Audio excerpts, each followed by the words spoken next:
Suparna and I cover gender for The Hindu from Delhi. It's been about 3 hours since the union budget for the fiscal 25-26 was presented in Parliament by the Union Finance Minister Nirmala Sitharaman. And here is what women have got in the budget document.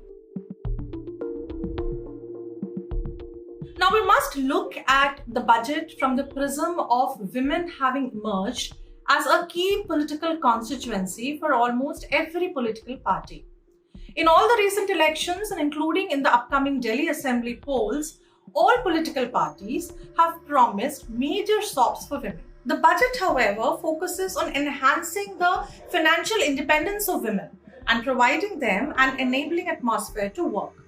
The tone had been set by the economic survey tabled yesterday, which mentioned that there has been a consistent increase in the female labor force participation rate in the country over the last 7 years, driven largely by women entering the workforce in rural India. According to the periodic labor force 23-24 quoted by the economic survey, there is an enhanced participation of women in economic activities across various categories, including rural and urban India.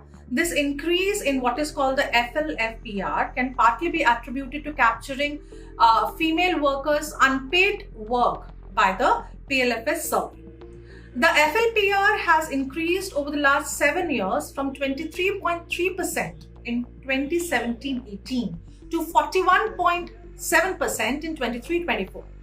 In the budget speech today, the finance minister mentioned that the aim was to get 70% women in economic activities. So the budget announced a slew of new schemes. For example, a new scheme under which 5 lakh women would be provided entrepreneurship loans of up to 2 crores. The scheme will incorporate lessons from successful Stand Up India scheme. Online capacity building for entrepreneurship and managerial skills will also be organized. The Saksham Anganwadi and Poshan 2 provides nutritional support to more than 8 crore children, 1 crore pregnant women and lactating mothers all over the country, and about 20 lakh adolescent girls in aspirational districts in the Northeast region. The finance minister announced that the cost knobs for nutritional support will be enhanced appropriately. At this point, I will also mention that the total allocation rupees 26,869 crore. This is an increase from the revised estimate of 23,182 crore. And the allocation for last year was 26,092 crore. I will be writing about this, examining the budget allocations in a bit more closely compared with some of the past budgets to provide a better perspective. Do follow The Hindu online and in print for more. Bye for now.